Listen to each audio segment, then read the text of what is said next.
اعوذ باللہ من الشیطان الرجیم بسم اللہ الرحمن الرحیم الحمد للہ رب العالمین والصلاة والسلام علی سید الانبیاء والمرسلین وعلی اہل بیتہ الطیبین الطاہرین وصحبہ المنتجبین۔ اعوذ باللہ من الشیطان الرجیم بسم اللہ الرحمن الرحیم۔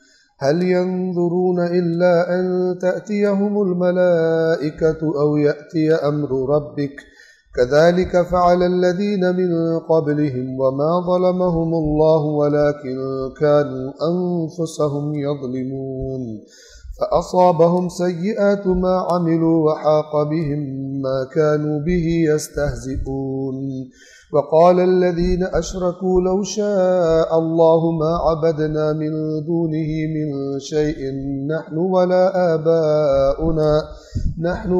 آباؤنا ولا حرمنا من دونه من شيء كذلك فعل الذين من قبلهم فهل على الرسل إلا البلاغ المبين وَلَقَدْ بَعَثْنَا فِي كُلِّ أُمَّةٍ رَسُولًا أَنِ اعْبُدُوا اللَّهَ وَاجْتَنِبُوا الطَّاغُوتَ فَمِنْهُمْ مَنْ هَدَى اللَّهُ وَمِنْهُمْ مَنْ حَقَّتْ عَلَيْهِمُ الضَّلَالَةُ فَسِيرُوا فِي الْأَرْضِ فَانظُرُوا كَيْفَ كَانَ عَاقِبَةُ الْمُكَذِّبِينَ إِن تَحْرِصْ عَلَى هُدَاهُمْ فَإِنَّ اللَّهَ لَا يَهْدِي مَن يُضِلُّ وَمَا لَهُم مِّن نَّاصِرِينَ۔ سورۃ النحل کی آیت نمبر 33 سے ہم نے آغاز کرنا ہے، لیکن گزشتہ جو آیات ہیں 3 ترجمہ تیزی سے تکرار کر دیں تاکہ بات ذہن میں تازہ ہو جائے۔ سورہ نحل کی آیت نمبر 30 اس طرح سے ہے، اور متقین سے پوچھا جاتا ہے تمہارے رب نے کیا نازل کیا ہے؟ وہ کہتے ہیں بہترین چیز نیکی کرنے والوں کے لیے اس دنیا میں بھی بھلائی ہے اور آخرت کا گھر تو بہترین ہے ہی، اور اہل تقوی کے لیے یہ کتنا اچھا گھر ہے۔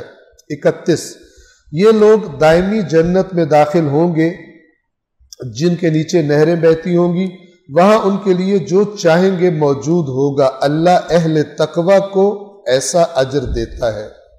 32 جن کی روحیں فرشتے پاکیزہ حالت میں قبض کرتے ہیں، یعنی یہ پاکیزہ حالت ان کی ہوتی ہے جن کی موت کا وقت ہے، نیک لوگ، اور کہتے ہیں تم پر سلام ہو، اپنے اعمال کی جزا میں جنت میں داخل ہو جاؤ۔ آیت نمبر 33 یہ جو پچھلی تصویر بیان کی گئی، برے لوگوں کا روح قبض کیا جانا کیسی کیفیت میں ہوتا ہے، اچھوں کا کیسی کیفیت میں ہوتا ہے، اور پھر اگر اس سورۃ النحل کے شروع سے لے کر اللہ تبارک و تعالی نے جو اپنی نشانیاں بتائیں اور انسان کی خلقت، حیوانات کی خلقت، دیگر چیزیں، اس کے بعد اس آیت میں گویا اللہ تعالیٰ یہ فرمانا چاہ رہا ہے کہ تمہاری ہدایت کے لیے میں جو تمہارا خالق ہوں تمہیں عقل دی ہے، اب اس عقل کو تمہاری ہدایت کے لیے جو چیزیں چاہیے تھی وہ میں نے تمہیں بتا دی۔ اگر تم ہدایت اختیار کرنا چاہو تو جو اطلاعات تمہیں چاہیے تھی، جو بیان جن چیزوں کا تمہیں چاہیے تھا، وہ ہم نے تمہیں بیان کر دیا، یہ کافی ہے۔ اور اگر اس کو تم کافی نہیں سمجھتے تو پھر تم یا تو اس انتظار میں ہو کہ اب فرشتے آ کر تمہاری جان نکالیں تب تمہیں پتہ چلے گا، یا یہ کہ اللہ کا عذاب کا حکم آ جائے تو تب تمہیں پتہ چلے گا، کہ البتہ اس وقت کا پتہ چلنے سے مراد اس وقت اقرار کرنا پھر فائدہ نہیں دیتا۔ جیسے فرعون نے اقرار کیا تو اللہ تعالیٰ نے اس کی توبہ کو قبول نہیں فرمایا۔ سورۃ النحل آیت نمبر 33 هل ينظرون الا ان تأتيهم الملائكة او يأتي امر ربك، کیا یہ لوگ اس بات کے منتظر ہیں کہ فرشتے ان کے پاس آ جائیں ان کی جان نکالنے کے لیے، یا آپ کے رب کا فیصلہ آ جائے عذاب کا؟ اور پھر یہ فرمایا جا رہا ہے کہ یہ کوئی پہلی دفعہ اے رسول ایسا نہیں ہو رہا، یہ جو رد عمل آپ کے سامنے آ رہا ہے ہٹ دھرموں کی طرف سے، ضدی لوگوں کی طرف سے، یہ پہلی دفعہ نہیں ہو رہا، نہ آپ پہلے رسول ہیں اور نہ یہ پہلی دفعہ رویہ اختیار کیا جا رہا، بلکہ كَذَلِكَ فَعَلَ الَّذِينَ مِن قَبْلِهِمْ، ان سے پہلوں نے بھی ایسا ہی کیا تھا۔ یہ کوئی نئی ایجاد نہیں کہ انہوں نے جو آپ کے آگے بہانے بنا رہے ہیں، ان سے پہلوں نے بھی ایسا ہی کیا۔ وَمَا ظَلَمَهُمُ اللَّهُ، اور اللہ نے ان پر کوئی ظلم نہیں کیا تھا، وَلَكِنْ كَانُوا أَنفُسَهُمْ يَظْلِمُونَ، لیکن وہ لوگ خود اپنے نفسوں پر ظلم کیا کرتے تھے، ہدایت قبول نہ کر کے، بہانے بنا کر، جھگڑے کر کے، اپنے باطل نظریات پر اکڑ کر جو انبیاء کے پیغام کے مقابلے میں باتیں کیا کرتے تھے، تو ہم پہ کوئی ظلم نہیں کرتے تھے، جو کرتے تھے ظلم اپنے آپ پر ظلم کرتے تھے، اور یہ پہلی دفعہ آپ کے ساتھ اے رسول نہیں ہو رہا، آپ سے پہلے انبیاء کے ساتھ بھی یہ رویہ اختیار کیا جا چکا ہے۔ آپ غور فرمائیں، خداوند عالم کو بندے سے کیا چاہیے؟ عقل دینے کے بعد، نبی بھیجنے کے بعد، آسمانی کتاب دینے کے بعد، اللہ کو عقل کا، خالص عقل کا استعمال چاہیے، اور اس کے نتیجے میں اپنے اختیار سے ہدایت کی طرف آنا، یہ بندے سے اللہ چاہتا ہے۔ اور اگر بندہ کہے کہ نہیں، آسمان پہ چڑھ کے دکھاؤ، سونے کے کنگن کیوں نہیں آتے، نہر چلا کے دکھاؤ، یہ معجزہ کر کے دکھاؤ، تو اللہ تعالیٰ فرماتا ہے کہ نہیں، تمہاری نہیں چلے گی، تمہاری ڈیمانڈز نہیں چلیں گی، میں جانتا ہوں کہ تمہاری ہدایت کے لیے کیا چیز ضروری ہے، اور اس کے بعد اگر مجھے زبردستی کی چاہیے ہوتی تو تمہاری کیا مجال تھی، تم انکار کر پاتے، لیکن وہ زبردستی کی ٹھوسی گئی ہدایت مجھے نہیں چاہیے۔ لا اکراہ فی الدین، کوئی زبردستی نہیں ہے۔ قد تبین الرشد من الغی، کہ بتحقیق ہدایت گمراہی سے الگ ہو چکی ہے، سامنے کر کے دکھا دی گئی ہے، اب تمہارا اختیار ہے، تم ان میں سے کون سی چیز اختیار کرتے ہو۔ تو ان سے پہلوں نے بھی ایسا ہی کیا تھا، اللہ نے ان پر کوئی ظلم نہیں کیا، بلکہ یہ خود اپنے آپ پر ظلم کیا کرتے تھے، وہ بھی کیا کرتے تھے، یہ بھی کر رہے ہیں۔ آیت نمبر 34۔ تو پھر جب یہ رویہ انہوں نے اختیار کیا تو انجام کیا ہوا ان کا؟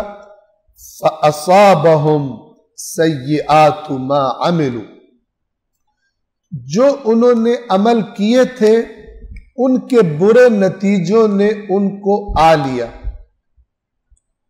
ہر عمل کا ایک نتیجہ ہے، اچھے کا اچھا، برے کا برا، اور جب برے اعمال ایک خاص حد تک چلے جائیں تو پھر انسان ان کے نتائج کی زد میں آتا ہے، اللہ کا عذاب آ جاتا ہے۔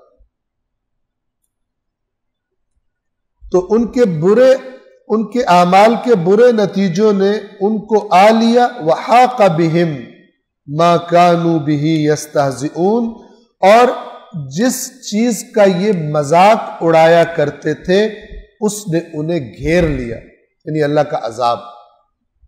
جو کہا کرتے تھے اگر سچے ہو تو لے آؤ، پھر ہم پہ عذاب لے آؤ، تو جس کا مذاق اڑاتے تھے، اور یہ بھی مذاق اڑانے کے لیے کہتے تھے، اور جس چیز کا یہ لوگ مذاق اڑاتے تھے اسی نے انہیں گھیر لیا۔ آیت نمبر 35، توجہ فرمائیں۔ اس آیت میں اللہ تبارک و تعالی نے مشرکوں کا ایک اور بہانہ بیان فرمایا ہے، اور پھر اس کی مذمت کی ہے، اسے باطل قرار دیا، اور اس کے بارے میں بھی کہا ہے کہ یہ بھی پہلی دفعہ نہیں کر رہے، ان سے پہلے انبیاء کی قومیں بھی یہ حرکت کر چکی۔ اور وہ بہانہ کیا تھا؟ اپنی برائیاں اللہ پہ ڈال دو۔ کیا کہتے تھے؟ کہ یہ جو ہم شرک کر رہے ہیں بقول تمہارے، اور ہمارے آباء و اجداد بھی یہی کام کرتے تھے، اگر اللہ چاہتا تو ہم نہ کرتے، یعنی جو کروا رہا ہے وہ اللہ تعالیٰ خود کروا رہا ہے۔ اسے نظریہ جبر کہتے ہیں، کام خود کرنا اور پھر کہنا کہ اللہ کی مرضی کے بغیر تو پتہ نہیں ہل سکتا، تو پھر میں نے کیسے کر لیا، اللہ کے کھاتے میں ڈالنا، نظریہ جبر۔ اور جب انسان اس نظریے کا قائل ہو جائے، جیسے کہ اسلام میں بھی بالخصوص بنو امیہ کے دور میں اس نظریے کا پرچار کیا گیا تاکہ امت اعتراض نہ کرے، جو ہو رہا ہے وہ بنو امیہ تو نہیں کر رہے، اللہ کروا رہا ہے، اللہ کی مرضی کے بغیر تو نہیں ہو سکتا، ٹھیک ہے؟ تو کوئی اس کا اگر قائل ہو جائے پھر وہ بڑے سے بڑا جرم بھی کر لے، کوئی مسئلہ نہیں ہے، چونکہ اللہ نے کروایا، اس نے تو نہیں کیا تھا۔ جیسے آج کل جملہ بولا جاتا ہے، اسی طرح لکھا ہوا تھا، ایک ظالم آئے اور ظلم کرے اور اس کے جرم کی شدت کو کم کرنے کے لیے آپ کیا کہو کہ لکھا اسی طرح تھا، تقدیر اسی طرح تھی۔ تقدیر کے لفظ کو استعمال کیا جائے انسان کے اختیار کو ختم کرنے کے لیے، تو پھر تو کوئی مجرم نہیں ہے، نہ جنت بنتی ہے، نہ جہنم بنتی ہے، نہ سزا بنتی ہے، نہ انعام بنتا ہے اگر ایسا ہے تو۔ اس آیت سے پتہ چل جائے گا کہ اللہ کے ہاں یہ نظریہ ناقابل قبول ہے۔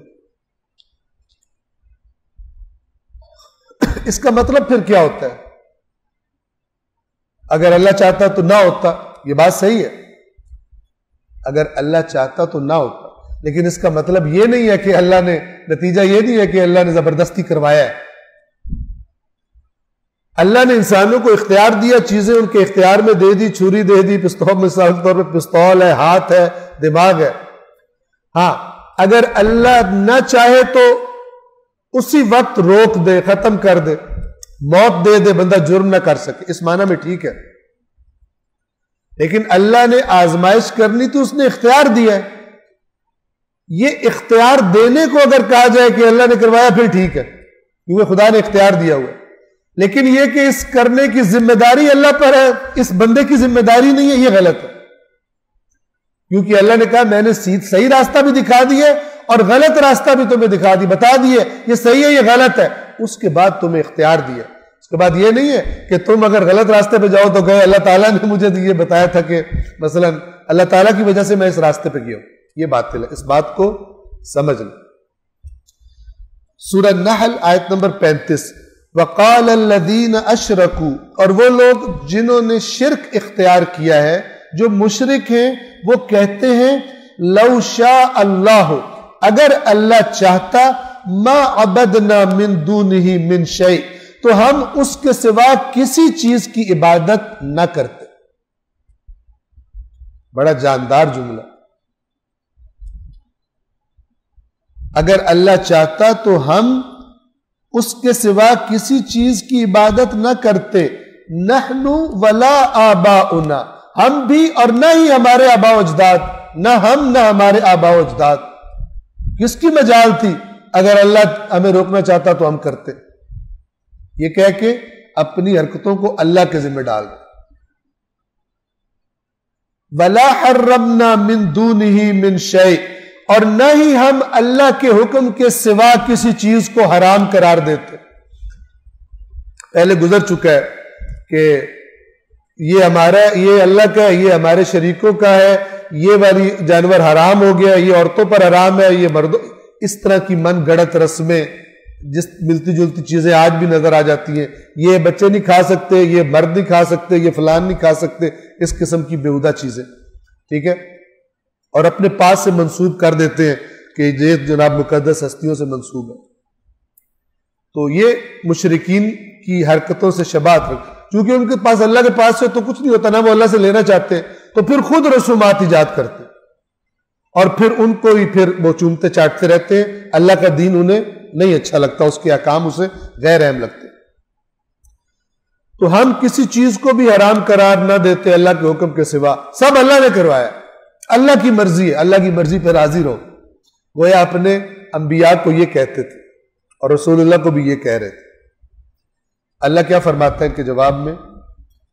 كَذَلِكَ فَعَلَ الَّذِينَ مِن قَبْلِ، اسی طرح کیا تھا ان سے پہلوں نے۔ ہزار بہانے گھڑ لیتے تھے بات نہ ماننے۔ كَذَلِكَ فَعَلَ الَّذِينَ مِن قَبْلِهِمْ، ان سے پہلے کے لوگوں نے بھی ایسا ہی کیا تھا. اب توجہ کیجیے اللہ جواب کس طرح دے رہا ہے. فَهَلْ عَلَى الرُّسُلِ إِلَّا الْبَلَاغُ الْمُبِينُ. تو انبیاء کے ذمے واضح پیغام پہنچا دینے کے سوا بھی کچھ ہے؟ کچھ نہیں.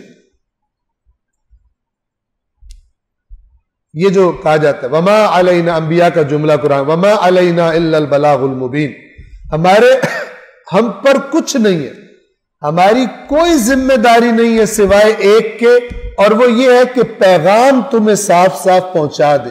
اسی کے اندر نظریہ جبر کا جواب بھی چھپا ہوا.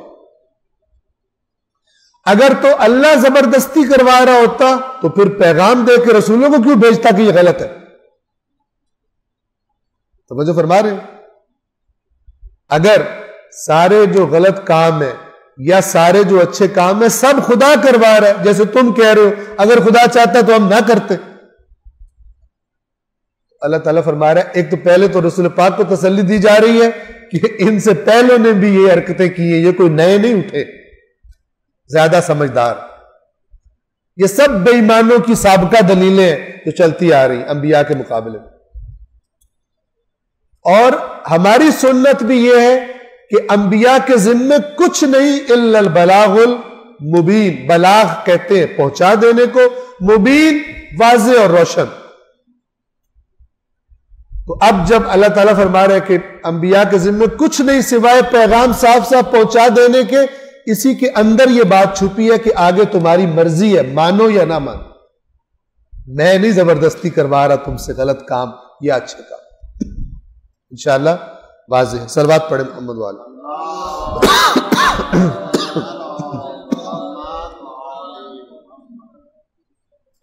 آیت نمبر 36. وَلَقَدْ بَعَثْنَا فِي كُلِّ أُمَّةٍ رَسُولًا، اور یقیناً ہم نے ہر امت میں ایک رسول مبعوث کیا ہے. یہ بعثنا کا عام طور پہ جب آپ ترجمہ دیکھیں گے اس کو جب اردو میں کرتے ہیں تو کہتے ہیں بھیجا گیا، لیکن بعثنا هو الذی بعث فی الامیین رسولا، یہ بعث بعثت یہ وسیع معنی رکھتی ہے. اس میں اٹھان کے معنی ہے اور بھڑکنے کے معنی. اٹھان اور بھڑکنا دونوں کو اگر آپ نے ایک جگہ دیکھنا ہو تو جیسے آگ اگر بھڑک رہی ہو تو چنگاری کیسے نکلتی ہے بیچ سے؟ چنگاری اوپر کی طرف بھی جاتی ہے اور چمکتی بھی ہے، بھڑکی ہوئی ہوتی ہے. اصل میں بعثت کا یہ مطلب ہے. ہم نے جو عشرہ محرم میں یہاں پر توفیق ملی تھی اس میں بیان کیا تھا کہ کان الناس امۃ واحدۃ فبعث اللہ النبیین مبشرین و منذرین، سورۃ البقرہ کی تھی، تو وہاں پر ہم نے یہ بیان کیا تھا. تو رسول کی بعثت یعنی ایسا نہیں کہ رسول آیا ہے بڑے آرام سکون سے وہ کر رہا ہے، نہ، بلکہ بھڑکا ہوا ہے. یعنی اس بھڑکا ہوا انسان کیسے ہوتا ہے؟ جسے بھڑکا دیا جائے وہ رکتا ہی نہیں ہے روکنے سے. تو یہ کیفیت تھی رسول اللہ. اور بعثت یعنی انقلاب، یعنی تبدیلی، چینج. اس کے لیے انتہائی تیز حرکت، مسلسل حرکت. یہ ہے. لہذا بعثت کا معنی بھیجا، ہم نے ہر امت میں رسول بھیجا سے بالکل سمجھ نہیں آتا، بلکہ وہ جو آیا تھا کس حالت میں آیا تھا؟ فل تیار اور آمادہ اور جذبے سے بھرا ہوا، کہ جسے اللہ کو کہنا پڑتا ہے کہ آپ پر ہم نے قرآن اس لیے نازل نہیں کیا کہ آپ اپنے آپ کو مشقتوں میں ڈال لیں، یا آپ تو ان کے پیچھے چل چل کے خود کو ہلاکت میں ڈال لیں. اللہ تعالیٰ کو خود کہنا پڑتا. اس سے آپ اندازہ لگائیں کہ رسول اللہ کس طرح سے تڑپ سے اپنی ڈیوٹی ہدایت کی انجام دیتے تھے.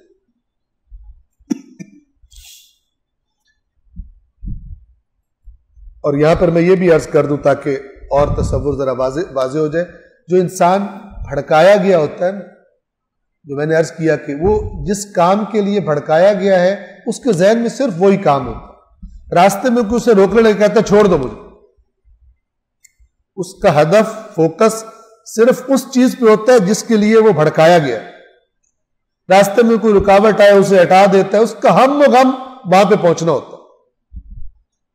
اب اس عام طور پہ یہ بھڑکانا ہم نیگیٹو انداز میں ہم نے سنا ہوا، کسی بندے نے کسی کو کسی کے خلاف بھڑکا دیا، اب وہ سن رہا نہیں، کہتا میں نے اسے مارنا جا کے، میں نے اسے بدلہ لینا. یہ ہوتا بھڑکا ہوا. رسول اللہ کس بات کے لیے بھڑکائے گئے تھے؟ ہدایت کے. اب اندازہ کریں، اس طرح بھڑکے ہوئے کہ جس کی ہدایت کرنی ہے وہ سننے کو تیار نہیں ہے، کوئی پرواہ نہیں، یہ پھر بھی سنا رہے. نہ صرف یہ کہ سننے کو تیار نہیں، برے ناموں سے پکارتا ہے، پتھر مارتا ہے، مخالفت کرتا ہے، تنگ کرتا ہے، یہ پھر بھی رکنے کو چھوڑنے کو تیار نہیں. میں کر کے چھوڑوں گا، جو کام میرے ذمے ہے وہ کر کے چھوڑوں گا. یہ ہے بعثت. یہ لوگوں کا رویہ نہیں روک پا رہا اللہ کے رسول کو اپنے کام سے. اور وہ جو آپ نے مشہور و معروف جملہ سنتے ہیں کہ جب آئے تھے مشرکین سردار جناب ابو طالب کے پاس اور کہا تھا کہ اپنے بھتیجے کو روکو، اور اللہ کے رسول نے پھر فرمایا تھا کہ اے چچا، اگر یہ مشرکین میرے ایک ہاتھ پر چاند رکھ دے اور دوسرے پر سورج رکھ دے تو تب بھی جب تک میرے بدن میں آخری خون کا قطرہ ہے میں اس کام سے باز نہیں ہوں. یہ ہوتا ہے، یہ بعثت ہے، بھڑکاؤ، بھڑکنا، اٹھان. مرنے کے بعد دوبارہ اٹھنے کو بھی اس کے لیے بھی قرآن نے یہی لفظ استعمال کیا. قیامت کو کہا ہے یوم البعث، بے عین سے 3 نقطوں والا. بعث یعنی اٹھنا. کوئی چیز رکی ہوئی ہو اور رکے ہونے کے بعد حرکت میں آئے، اس سکون کے بعد کی حرکت کے لیے بھی یہی لفظ استعمال ہوتا ہے. انشاءاللہ اس بعثنا کا معنی انشاءاللہ واضح. وَلَقَدْ بَعَثْنَا. اب آپ دیکھیں کہ اللہ تعالیٰ کیا فرمانا چاہ رہا ہے. ہم نے بھیجا سے سمجھ نہیں آتا کہ وہ تو بالکل ٹھنڈے مزاج سے بھی آ جائے، کوئی کام ہی نہ کرے، آ جائے کرے کچھ بھی نہ، مہینے میں 1 دن کر لے، مہینے میں اتنے گھنٹے کر لے، دن میں اتنے گھنٹے کر لے، نہ، بھڑکاؤ. وَلَقَدْ بَعَثْنَا فِي كُلِّ أُمَّةٍ رَسُولًا. اور بے تحقیق ہم نے ہر امت میں ایک رسول بھیجا ہے، مبعوث کیا. کیا کہہ کر، کیا حکم دے کر، کیا ذمہ داری لگا کر، کیا پیغام دے کر؟ جو بلاغ المبین اوپر گزرا، صاف صاف کیا پہنچانا تھا؟ ان اعبدوا اللہ واجتنبوا الطاغوت. 2 حصوں میں تمام دین کا خلاصہ ہے. ان اعبدوا اللہ، یہ کہ اللہ کی عبادت کرو، واجتنبوا الطاغوت، اور اجتناب کرو، دوری اختیار کرو طاغوت سے. طاغوت کا لفظ طغیان سے نکلا ہے، سرکشی کو کہتے ہیں. اور طاغوت سے مراد کیا ہے؟ ہر وہ چیز جو اللہ کے یا اللہ کے قانون کے مد مقابل ہو، ہر وہ چیز طاغوت ہے. اور دین کا خلاصہ کیا ہے؟ اللہ کی عبادت کرو اور طاغوت سے اجتناب کرو. اب ایک بندہ اللہ کی عبادت کر رہا ہے لیکن طاغوت سے اجتناب نہیں کرتا، ناقابل قبول. یعنی بنیادی ترین رکن ہی وہ اس کا ٹھیک نہیں ہے. جیسے مولا نہج البلاغہ میں فرماتے ہیں کہ اللہ نے اپنے نبی کو اس لیے مبعوث فرمایا تاکہ اس کے بندوں کو بتوں کی عبادت سے نکال کر اللہ کی عبادت کی طرف لائے اور شیطان کی اطاعت سے نکال کر، یہ ہے واجتنبوا الطاغوت، شیطان کی اطاعت سے نکال کر اللہ کی اطاعت میں لے آئے. بس یہ دین نہیں ہے کہ بندہ 5 وقت کا نمازی بن جائے، روزے رکھ لے، باقی عبادات کرنا شروع ہو جائے، لیکن پریکٹیکل لائف میں اللہ کے قانون کو فالو نہ کرے اور پھر کئی عبادتوں سے اس کو بیلنس کر لوں گا. ٹھیک ہے نا؟ یہ ناقابل قبول ہے. اگر عبادتیں حقیقی عبادتیں ہیں تو ان کی تاثیر یہ ہے کہ وہ کام چھوڑ دے گا، غلط والے کام، طاغوت والے کام، اللہ کی نافرمانی والے کام. اور اگر عبادتیں 2 نمبر ہیں، اس کو یہ ڈیفائن کیا گیا ہے کہ وہ بھی بے شک نہ چھوڑ، یہ کرتا رہے تو وہ معاف ہو جائے گا. اس 2 نمبری کا شکار ہے. تو عبادتیں بھی آپ کئی لوگ دیکھیں گے عبادتیں بھی کرتے ہیں اور ساتھ ساتھ خرابیاں بھی بڑے آرام سے کرتے ہیں, عادی مجرم ہوتے ہیں. یہ ناقابل قبول. ان اعبدوا اللہ واجتنبوا الطاغوت, طاغوت ہے ہی سرکشی سے. ہر وہ چیز جو سرکشی ہے یا سرکشی کی طرف لے جائے اللہ کی نافرمانی کی طرف, اس سے اجتناب کرو. ہر نبی کے یہ بنیادی 2 پیغام تھے. پھر ہوا کیا جب انبیاء نے آ کر یہ پیغام دیا, فَمِنْهُمْ مَنْ هَدَى اللَّهُ, تو ان میں سے کچھ ایسے تھے جسے اللہ نے ہدایت دے دی, وَمِنْهُمْ مَنْ حَقَّتْ عَلَيْهِمُ الضَّلَالَةُ, اور ان میں سے کچھ ایسے تھے جن پر گمراہی حق ہو گئی, یعنی ثابت ہو گئی, لکھ دی گئی. فَسِيرُوا فِي الْأَرْضِ, تو زمین میں سیر کر کے چل پھر کے دیکھ لو. فَانْظُرُوا, تو زمین میں چلو پھرو. فَسِيرُوا فِي الْأَرْضِ فَانْظُرُوا, تو دیکھو. كَيْفَ كَانَ عَاقِبَةُ الْمُكَذِّبِينَ, کہ جھٹلانے والوں کی عاقبت کیسی ہوئی. آج بھی دنیا میں ایک پورا شعبہ ہے آثار قدیمہ پہ کام کرنے کا.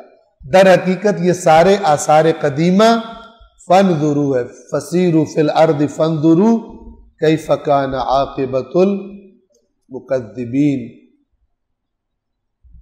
جب اس آیت پہ آتا ہوں تو شاید آپ کے سامنے پہلے بھی جو درس میں شریک ہوتے رہتے ہیں, ایک قطعہ ہے ہمارے ملک کے ایک مشہور شاعر ہیں انور مسعود, اردو پنجابی دونوں میں شاعری اور بڑی اچھی شاعری ہے. ان کا ایک قطعہ ہے اسی فسیروا فی الارض فانظروا کیف کان عاقبۃ المکذبین, یعنی عبرت لو. تو قطعہ بہت اچھا ہے, آپ کے سامنے دوبارہ ریپیٹ کر دیتا ہوں. پاکستان میں ایک جگہ ہے ہڑپا, ایک موہنجو-دڑو ہے, ایک ہڑپا ہے.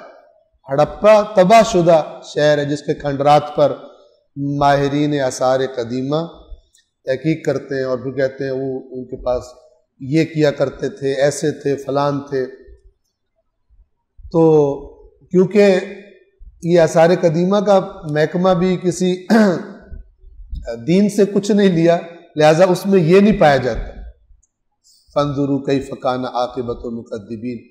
تو انہوں نے انور مسعود صاحب نے یہ قطعہ لکھا کہ اجڑا سا ایک نگر ہڑپا ہے جس کا نام, اس قریہ شکستہ ہو شہر خراب سے. قریہ کہتے ہیں بستی, شکستہ ٹوٹا ہو. اس قریہ شکستہ ہو شہر خراب سے عبرت کی ایک چھٹانک برآمد نہ ہو سکی. کلچر نکل پڑا ہے منوں کے حساب سے. کلچر ثقافت تو بہت ان کی بات ہو رہی ہے, لیکن اس کی حالت سے دیکھنے والوں نے عبرت کی ایک چھٹانک بھی نہیں لی. تو اللہ تبارک و تعالی سجیسٹ کرتا ہے کہ اس زمین میں چلو پھرو اور ان جگہوں کو دیکھو جو اب خالی پڑی ہیں, لیکن ان کے آثار بتا رہے ہیں کہ کبھی آباد. اصول کافی کے اندر ظاہراً باب تفکر, کتاب الایمان والکفر باب تفکر میں امام جعفر صادق علیہ السلام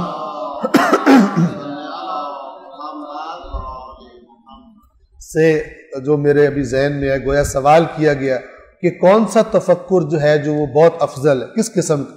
تو امام نے فرمایا کہ جب کسی ویرانے سے گزرے, کسی کھنڈر کے پاس سے گزرے, تو اس سے پوچھے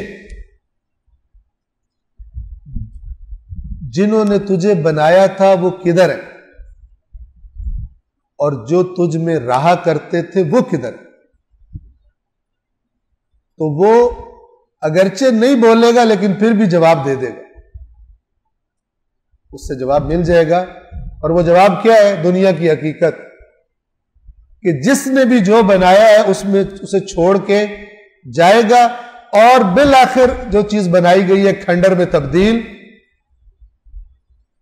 اور ہم ابھی بہت ساری جگہوں میں ریسنٹ مثلاً آپ دیکھ سکتے ہیں کہ بعض لوگ ایسے ہیں کہ جن کے ایک دو پشتے پہلے مثلاً بڑی زبردست عمارت تعمیر کی، لیکن اب ان میں اتنی طاقت بھی نہیں رہے گی کہ اس کو مینٹین ہی رکھ سکیں، تو وہ کھنڈر بنا پڑا، پھر اس کو چھوڑ کے کسی چھوٹے سے گھر میں شفٹ ہو جاتے ہیں کیونکہ اس کی مینٹیننس نہ ہونے کی وجہ سے خطرہ ہے کہ گر جائے گا، اور پھر وہ ایک کھنڈر کا نمونہ پیش کرتا ہے، جبکہ وہ کھنڈر بتا رہا ہوتا ہے کہ اپنے وقت میں یہ کیا عالیشان چیز تھی۔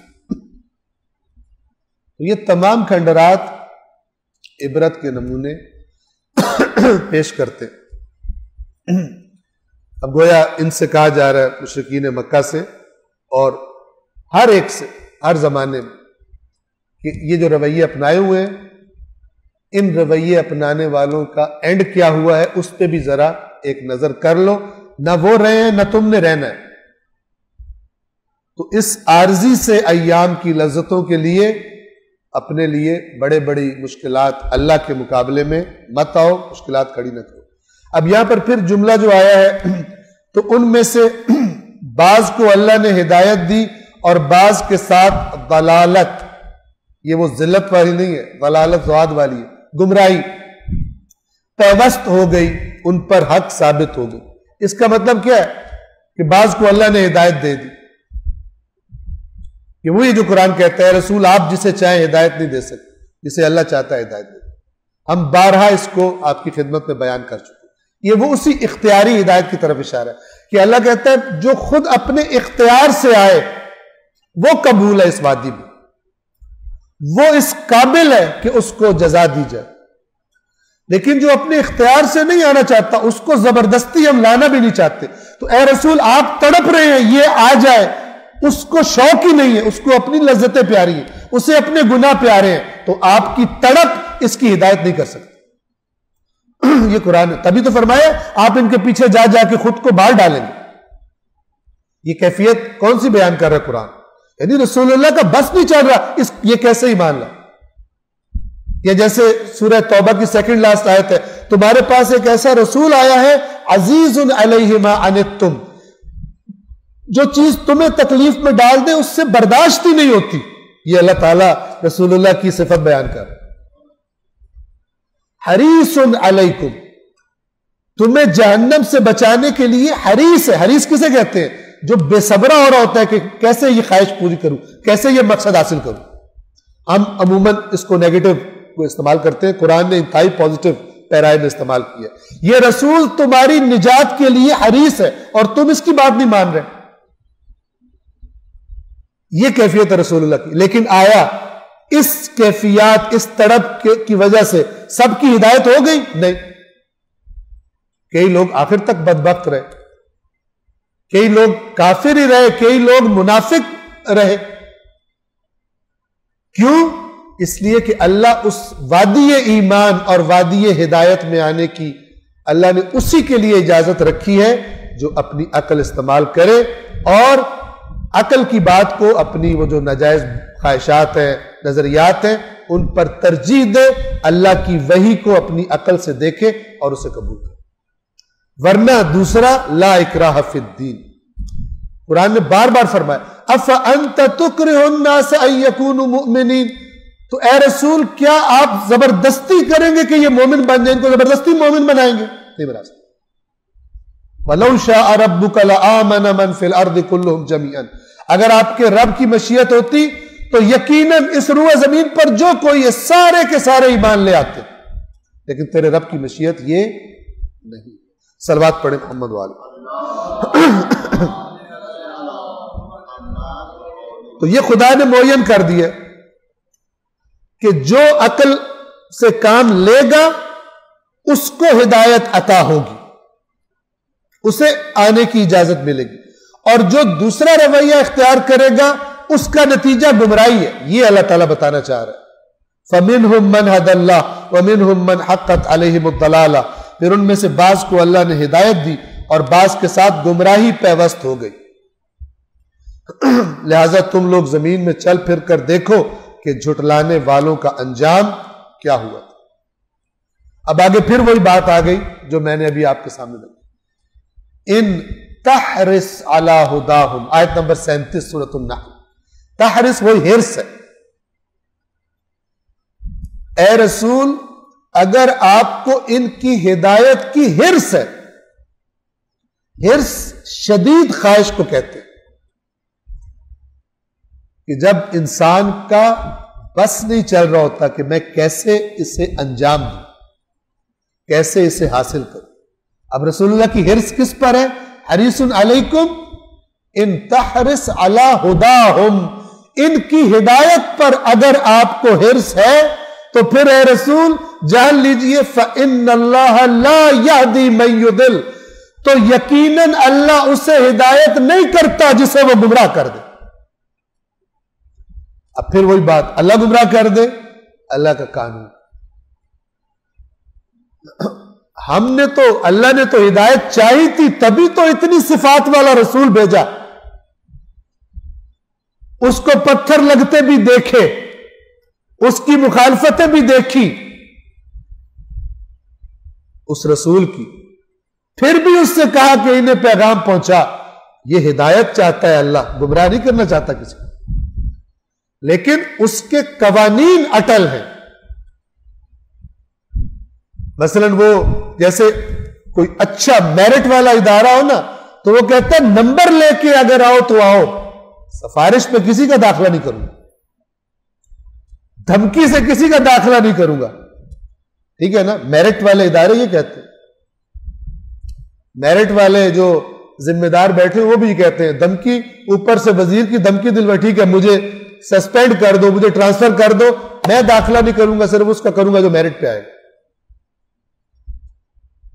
اللہ کہہ رہا ہے ایک میرٹ رکھا ہے، اس میرٹ پہ جو نہیں آئے گا یہاں نہیں گھسنے دوں گا اس کو، چاہے میرا پیارا رسول جو ہے وہ چاہ رہا ہو، تڑپ رہا ہو کہ اس کی ہدایت ہو جائے۔ مثلا باپ اچھا ہے بیٹا برا ہے، باپ تڑپ رہا ہے میرے بچے کا داخلہ ہو جائے، لیکن بچہ پڑھنے کو تیار ہی نہیں ہے۔ اللہ تعالیٰ فرماتا ہے کہ اے رسول اگر آپ کو حرص ہے، آپ کو شدید خواہش ہے ان کی ہدایت کی، تو یقیناً اللہ اسے ہدایت نہیں کرتا جسے وہ گمراہ کر دے۔ اور یہ اللہ جسے گمراہ کر دے سے کیا مراد ہے؟ جس نے ہدایت کی طرف سے نہیں آنا چاہا، عقل استعمال کی طرف نہیں راغب ہوا،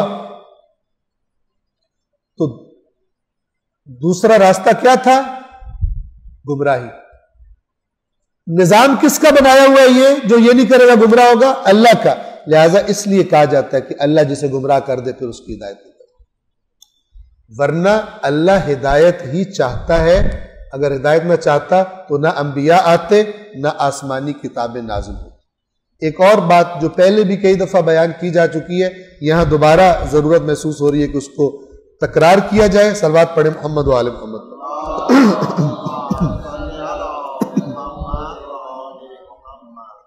اللہ تعالیٰ کے جو ارادے بیان ہوئے ہیں قرآن میں، کبھی لفظ شاء یشاء آتا ہے اور کبھی ارادہ یریدو، ٹھیک ہے نا، اذا اراد شیئا ان یقول له کن فیکون، ولو شاء اللہ۔ یہ جو اللہ کے ارادے ہیں یہ دو قسم میں تقسیم ہوتے ہیں، پہلے بھی بیان ہو چکا ہے، ریپیٹ کر رہے ہیں کیونکہ اہم، اور اگر یہ سمجھ آ جائے پھر بہت ساری باتیں خود بخود سمجھ آ جاتی ہیں۔ ایک ہے ارادہ، اس کو نام دیا گیا ارادہ تکوینی، تکوینی ارادہ، تے کاف کتاب والا، واو یہ نون یہ، ارادہ تکوینی۔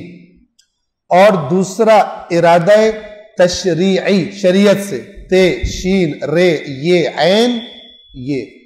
کیا فرق ہے ان دونوں ارادوں میں؟ ارادہ تکوینی کی خلاف ورزی محال ہے، جبکہ ارادہ تشریعی کی خلاف ورزی میں انسان کو اللہ نے اختیار دیا، ارادہ ہے اس کا۔ تکوینی ارادہ کیا ہے؟ کن فیکون، کوئی اختیار نہیں۔ اللہ نے مجھ سے نہیں پوچھا کہ آپ نے پنجاب میں پیدا ہونا ہے کہ سندھ میں، یا پاکستان میں پیدا ہونا ہے یا کہیں اور، یا کون سی صدی میں پیدا ہونا ہے، کچھ اختیار نہیں۔ شکل تمہاری کیسی ہوگی، ٹھیک ہے، آگے شکلیں رکھی گئی ہوں، میں نے کہا میری ایسی بنا دو، ایسا کچھ بھی اختیار. اور یہ یاد رکھیں جن چیزوں میں انسان کو اختیار نہیں ہے ان پر اس کی کوئی پکڑ بھی نہیں ہے، انعام بھی کوئی نہیں.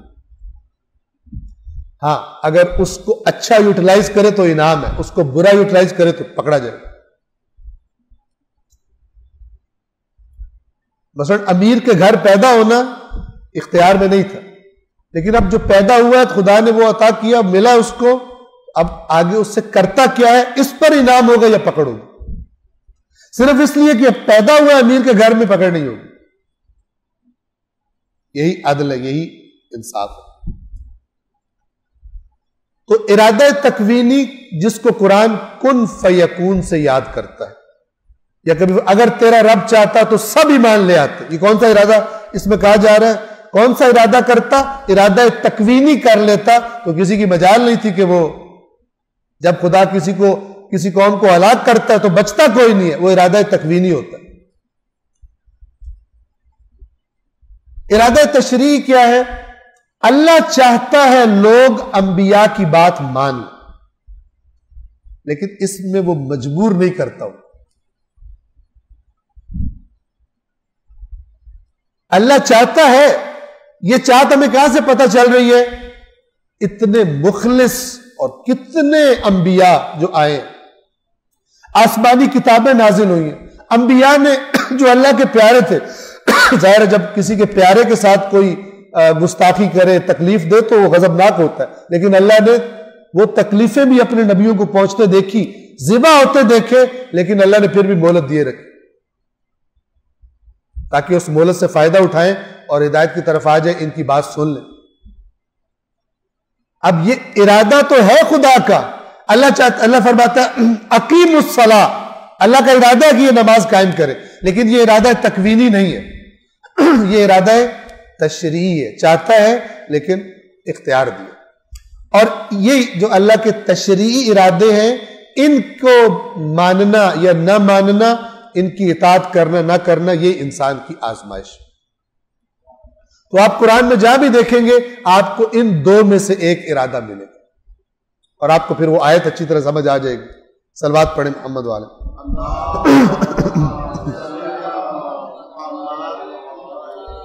اور پھر آپ کو یہ بھی سمجھ آ جائے گا، اللہ اگر کوئی کہے اللہ نے یزید کو تخت پر بٹھایا تو آپ کو سمجھ آ جائے گا کہ اللہ نے وہ کن فیکون سے نہیں بٹھایا، بلکہ اختیار دیا تھا. چاہو تو مکر سے بیٹھ جاؤ، چاہو تو قتل و غارت کر کے بیٹھ جاؤ، جو مرضی کرو، یزید ہو یا کوئی ہو، چاہے اللہ کے نیک ترین بندوں کے خون بہا دو تم. اللہ نہیں چاہتا تھا، اللہ نے تو اپنے پیغام بھیج دیا کہ میں کس سے خوش ہوتا ہوں کس سے ناراض ہوتا ہوں. اس کے بعد تم نے نافرمانی کی کیونکہ اللہ نے اختیار دیا تھا، تاکہ اختیار نہ ہو تو تمہاری آزمائش نہیں ہو سکتی. انشاءاللہ یہ بات واضح ہے. سورہ نحل کی آیت نمبر 37 دوبارہ پڑھ رہے ہیں. ان تحرص علی ہداہم، اگر آپ کو ان کی ہدایت کی شدید خواہش ہو بھی، فإن اللہ لا یہدی من یضل، تو اللہ انہیں ہدایت نہیں دیتا جنہیں وہ گمراہی میں ڈال چکا ہو. واضح میں نے انشاءاللہ ایکسپلین کر دی. اور جسے اللہ گمراہی میں ڈال چکا ہو، جو خدا کے راستے سے نہیں آ رہا، وَمَا لَهُم مِّن نَاصِرِينَ، اور ان کا کوئی مدد کرنے والا بھی نہیں ہوگا کہ کوئی اور آ کے کہے چلو اللہ کے میرٹ پہ تو پورا نہیں اتر رہا تو میں تو ہوں نا، میں تجھے چھڑوا دیتا ہوں. یہاں پہ اللہ نے وہی اپنے نظام توحید کو اسٹیبلش کیا کہ راستہ وہ ایک ہی راستہ ہے جو پروردگار نے بتایا، اس راستے سے آؤ، بہت اچھا. اس راستے سے نہیں آنا چاہتے، اللہ کے احکام نہیں ماننا چاہتے، اور اگر تمہارے ذہن میں کوئی ڈال دے کہ فلان، جیسے مشرک کہتے تھے، یہ ہمیں آ کر بچا لیں گے، ہؤلاء شفعاؤنا عند اللہ، اور اللہ کی توحید کو نہیں مانتے تھے، اللہ کے دین میں نہیں آتے تھے، اللہ نے کہا کہ یہ نہیں چلے گا. لہذا یہاں پر یہ بات واضح ہونی چاہیے کہ چاہے کوئی یہ سمجھے کہ میں اللہ کی نافرمانیاں کروں، اللہ کا آئین پامال کرتا رہوں، لیکن کیونکہ حضرت عیسیٰ سے مجھے بڑی محبت ہے تو حضرت عیسیٰ میری سفارش کریں گے. اللہ ناراض بھی ہوا تو یہ باطل ہے. اور اسی طرح کوئی کہے اللہ ناراض بھی ہوا، یہ بات ہی باطل ہے. اللہ ناراض ہوا تو اللہ کا رسول کیسے خوش ہوگا تجھ سے؟ اس کی رضا ان کی رضا ہے.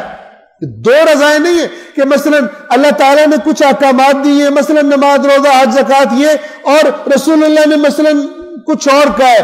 مثلا اپنے پاس بنا لو کہ میرا جشن مناؤ تو میں خوش ہو جاتا ہوں، اور پھر اگر اللہ کو ناراض بھی ہوا تو جو میرے جشن مناتے ہیں میں انہیں سفارش کر دوں. یہ اگر غور کیا جائے تو گویا دو نظام، دو سسٹمز بتائے جا رہے ہیں، جبکہ سسٹم توحید کا سسٹم، نظام توحید ہے. دو چیزیں ہیں ہی نہیں. لہذا یہ کبھی بھی تصور بھی نہ کیجئے گا کہ مثلا اس کام سے یہ مقدس ہستی راضی ہوتی ہے اور پھر یہ آگے اللہ تعالیٰ سے کر لیں گے. یہ باطل ہے. اللہ کی رضا اور اللہ کے مقرب بندوں کی رضا کبھی بھی جدا نہیں ہوتی. اور یہ جو ہے نا کہ قرآن اور اہل بیت کبھی جدا نہیں ہوں گے، اس کا مطلب بھی یہی ہے. چونکہ قرآن حکم خدا ہے، ایک بندہ حکم خدا کو لفٹ نہیں کرا رہا، خدا ناراض ہے، اہل بیت بھی ناراض ہیں، اس سے کبھی راضی نہیں ہو سکتے. چاہے وہ خدا کو ناراض کر کے اپنے تئیں اپنی دانست میں کوئی ایسا کام کر رہا ہو کہ اس سے جناب اہل بیت راضی ہو جاتے ہیں، اللہ تعالیٰ والا نہ بھی کرو تو مسئلہ نہیں.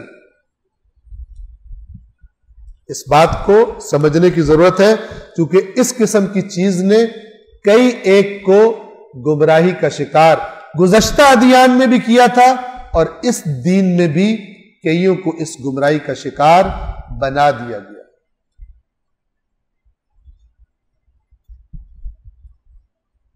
اور نہ ہی کوئی ان کی مدد کرنے والا ہوگا.